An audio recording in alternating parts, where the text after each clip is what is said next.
ETF index mutual funds నేర్చుకుని stock మార్కెట్లో రాణించాలనుకుంటున్నారా? వెంటనే ఈ నెంబర్కి కాల్ చేయండి. హాయ్ హలో నమస్తే, welcome back to Suman TV. ప్రస్తుతం మనతో పాటు ఉన్నారు స్టాక్ మార్కెట్ అనలిస్ట్ సుందరరామరెడ్డి గారు. సార్తో మాట్లాడదాం. నమస్తే సార్. నమస్తే మేడం.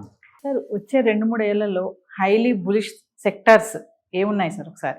ఇప్పుడు వచ్చే అంటే మోడర్న్ లేటెస్ట్ టెక్నాలజీతో పాటు కొన్ని ఓల్డ్ ఇండస్ట్రీస్ లో కూడా కొంచెం బులిష్ కనపడుతుందండి. అండ్ ఒకటి పవర్ సెక్టర్. ఇండస్ట్రియలైజేషన్ బాగుంది ఇండియాలో ఇప్పుడిప్పుడే. అండ్ కొత్తగా చిప్ మ్యానుఫ్యాక్చరింగ్ అని అవన్నీ ఇవన్నీ బోల్డ్ అన్న మ్యానుఫ్యాక్చరింగ్ బిన్ అవుతుంది లోకల్గా. కాబట్టి పవర్ సంబంధించిన స్టాక్స్ అన్ని బాగుంటాయండి. Likes power transmission, power transformers and transformer lamination companies, and cables, power cables ఇవి, అండ్ పవర్ ట్రాన్స్మిషన్ ఎక్విప్మెంట్స్, మొత్తానికి పవర్ సంబంధించిన ఏదైనా సరే వీటికి హ్యూజ్ డిమాండ్ ఉండే ఛాన్స్ ఎక్కువ ఉంది. పైగా ఇవి రీప్లేస్ అవుతూ ఉంటాయి కాబట్టి నిరంతరం ఎవ్రీ 10 years 20 years మారుస్తూ ఉండాలి వీటిని. కాబట్టి పవర్ సెక్టర్ రీప్లేస్మెంట్ డిమాండ్ వస్తుంది, అంటే కొత్త డిమాండ్ వస్తుంది. కాబట్టి పవర్ ట్రాన్స్మిషన్ అనేది పెద్ద బిజినెస్ ఫ్యూచర్లో, ముందు రోజుల్లో. రెండోది ఏంటంటే ఈ ఆల్టర్నేట్ ఎనర్జీ బాగా తయారు అవుతుంది. సోలార్ పవర్ కావచ్చు, విండ్ పవర్ కావచ్చు, హైడ్రో పవర్ కావచ్చు. వీటన్నిటిని ఒక ప్లేస్ నుంచి కన్జ్యూమర్ దగ్గర ట్రాన్స్ఫర్ చేయాలి. కాబట్టి ట్రాన్స్మిషన్లో ఎక్కువ హ్యూజ్ డిమాండ్ వద్దు అనమాట. ఎందుకంటే సోలార్ అనుకోండి రాజస్థాన్ సెంట్రిక్ ఉంటుంది, వాటిని తెలంగాణ ట్రాన్స్ఫర్ చేయాలంటే కేబుల్స్ అక్కడి నుంచి ఇక్కడ దాకా వేయాలి కదా. అందుకని పవర్ ట్రాన్స్మిషన్ ఇది గుడ్ బిజినెస్. పవర్ మ్యానుఫ్యాక్చరింగ్ కన్నా కూడా పవర్ ట్రాన్స్మిషన్ చాలా పెద్ద బిజినెస్. రెండోది electronics manufacturing, cell phone manufacturing, లేకపోతే ల్యాప్టాప్స్, ఏసీ, అండ్ వీటన్నిటికి హ్యూజ్ డిమాండ్ వస్తుంది. ఎందుకంటే ఒకప్పుడు ఏసీ అంటే లగ్జరీ అనేవాళ్ళు.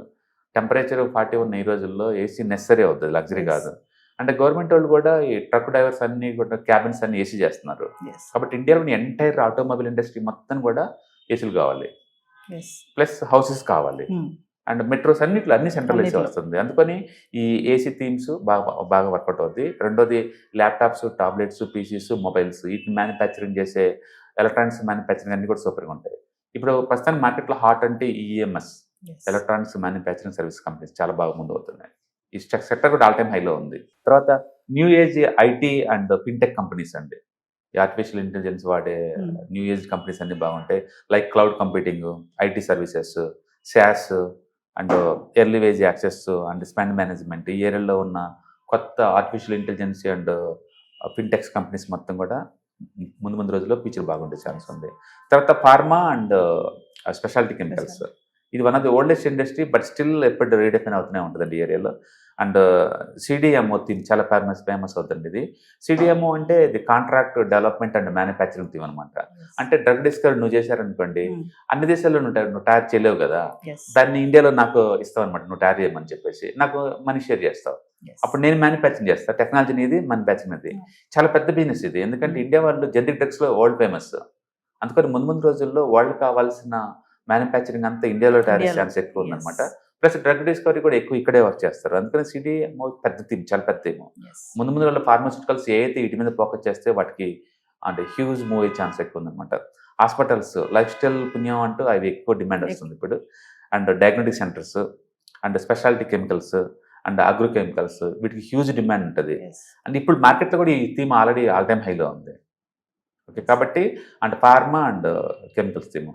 అండ్ రీసైక్లింగ్, ఈ వేస్టేజ్ కావచ్చు, ప్లాస్టిక్ వేస్టేజ్ కావచ్చు, అండ్ మెటల్ రీసైక్లింగ్ కావచ్చు, అండ్ సాలిడ్ వేస్ట్ మేనేజ్మెంట్ కావచ్చు, లేదా టైర్ రీసైక్లింగ్, మొత్తానికి అయితే రీసైక్లింగ్ థీమ్ ఏదైనా కావచ్చు.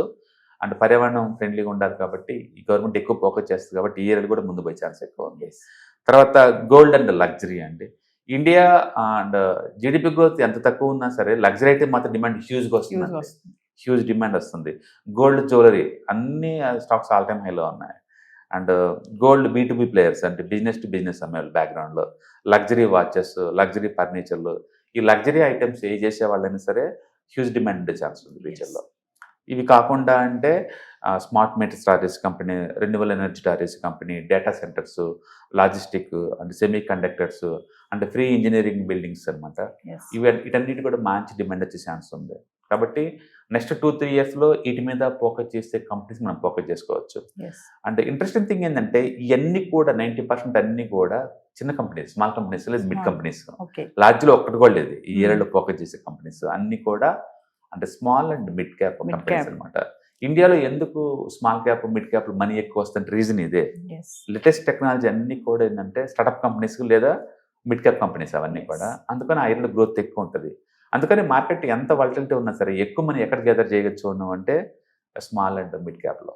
రీజన్ ఇదే, ఎందుకంటే ఈ కొత్త టెక్నాలజీ వచ్చేవన్నీ కూడా mid and small majority companies. అంటే హై ప్రయారిటీలో ఏది ఉంటుంది సార్ వచ్చే 2-3 years లో చూసుకుంటే ఏ రంగం ఎక్కువ అభివృద్ధి అంటే చెందుతుంది? మీకు కన్జర్వేటివ్ గా సేఫ్టీ కావాలా, ఓల్డ్ ఎకానమీ తీసుకోండి. ఓల్డ్ ఏంటి? ఏంటి? Power transmission. ఓల్డ్ అయినా సరే latest, and hospitals and daring centres old అయినా సరే మోడర్న్, వీటిని తీసుకోవచ్చు. లేదని అచ్చం గోల్డ్ కూడా, గోల్డ్ అండ్ లగ్జరీ ఐటమ్స్ కూడా ఓల్డ్ థీమే బట్ స్టిల్ మోడర్న్, అది తీసుకోవచ్చు.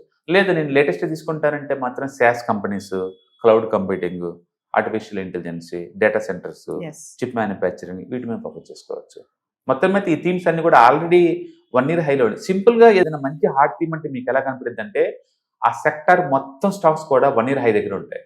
ఓకే, అంటే మీరు చార్ట్గా చూస్తే ఏ స్టాక్ అయినా సరే అది 1 year హైలో ఉంది అంటే మీనింగ్ ఏంటంటే ఆల్రెడీ పెద్ద పెద్ద ప్లేయర్స్ అందరూ ఇన్వెస్ట్ చేస్తున్నారు. ఇప్పుడు మనం చెప్పిన ఈ థీమ్స్ అన్ని కూడా 1 year హైలో ఉన్న స్టాక్స్ థీమ్స్ దగ్గరలో ఉన్నాయి ఇవన్నీ కూడా. కాబట్టి ముందు రోజుల్లో కూడా కంటిన్యూ అయ్యే ఛాన్స్ ఎక్కువ. ఇవన్నీ కూడా స్మాల్ అండ్ మిడ్ క్యాప్ లోనే ఉన్నాయి. ఎక్కువ శాతం అయ్యే ఉంటాయి.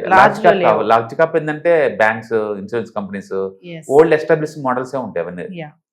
అవి ఏరియాలకు రాలేవు, గిట్టుబాటు అవ్వ వాళ్ళకి. ఇప్పుడు ఈ వేస్టేజ్ ఉంది అనుకోండి, ప్లాస్టిక్ వేస్టేజ్ ఉంది, వాళ్ళు రారా, ఏరియా చిన్న కంపెనీసే ఉంటాయి. అందుకని ఇండియాలో ఎక్కువ మొనోపలి కంపెనీస్ అన్ని లేదు, చిన్నవి ఉంటాయి ఎక్కువ సార్లు, చాలా చాలా చిన్నవి ఉంటాయి. Thank you sir. Hi, markets చాలా వాలటిలిటీ ఉన్నాయని భయపడుతున్నారా? మార్కెట్ ఆల్ టైమ్ హైలో ఉందని దూరంగా ఉండాలనుకుంటున్నారా? ఏది రైట్ టైం మార్కెట్లో ఎంటర్ అవడానికి, ఏది బెస్ట్ టైం మార్కెట్లోంచి బయటకు పోవడానికి తెలుసుకోవాలనుకుంటున్నారా? మార్కెట్లో mutual funds, ETFs, index funds ద్వారా మనీ మేక్ చేద్దాం అనుకున్నారా? ఇలాంటి మీ డౌట్స్ కి క్లారిఫికేషన్ కోసం ఈ webinar. ETFs, index funds and mutual funds కోర్సులో జాయిన్ అవ్వండి, మీ డౌట్స్ క్లారిఫికేషన్ చేసుకోండి. Every month Saturday, Sunday and Monday conduct చేసే ఈ కోర్సులో మీకు ETFs అంటే ఏంటి, ఇండెక్స్ ఫండ్స్ అంటే ఏంటి, మ్యూచువల్ ఫండ్స్ అంటే ఏంటి, different type of ETFs, index funds, mutual funds అంటే ఏంటి, ఇందులో ఇన్వెస్ట్ చేయడం ద్వారా లాంగ్ టర్మ్ లో వెల్త్ ఎలా క్రియేట్ చేసుకోవాలా, షార్ట్ టర్మ్ లో ఎలా వెల్త్ క్రియేట్ చేసుకోవాలా, ఎనీబడి కెన్ ట్రేడ్ ప్రోగ్రామ్ ఎలా పార్టిసిపేట్ చేయాలా, ఇలాంటి అన్నిటికీ మీకు ఆన్సర్ దొరుకుతుంది. కాబట్టి మీకు ఎవరికన్నా ఇలాంటి వాటిలో వెల్త్ క్రియేట్ చేయాలని కనుక ఇంట్రెస్ట్ కనుకుంటే కింద స్క్రోల్ అవుతున్న నెంబర్ కి కాల్ చేయడం ద్వారా మీ సీట్ని బుక్ చేసుకోండి. Thank you.